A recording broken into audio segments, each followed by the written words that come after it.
আজকে ভাবলাম জিলিপি করব, কিন্তু আমি এই যে জিলিপি করতে গিয়ে আমার আর জিলিপি হচ্ছে না। আমার 2.5 প্যাচের জায়গায় দেখো 5-6 প্যাচ হয়ে গেছে। এই যে কি যে হচ্ছে কে জানে। এই দেখো 2.5 প্যাচ হয়নি।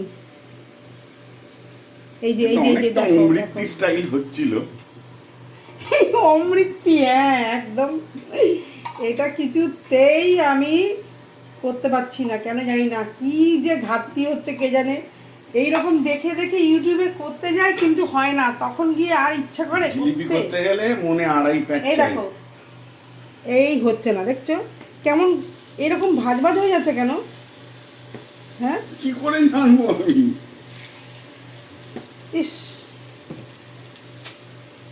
আগে ময়রার দোকানে গিয়ে ট্রেনিং নিয়ে এসো। এই দেখো এইরকম কেন, এইরকম হয়ে যাচ্ছে কেন জিলিপিগুলো এরকম হয়ে এটা যাচ্ছে? জিলিপি নয়, খানিকটা অমৃতি খানিকটা জিলিপি, দুটো মিলিয়ে একটা কিছু হয়েছে।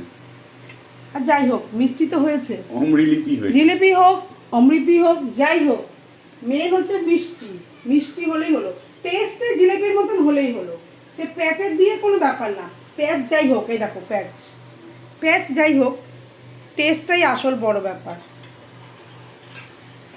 এই দেখা যাক কি দাঁড়ায় গরমের এরপর। মধ্যে এসব করতে গিয়ে বেকার এসব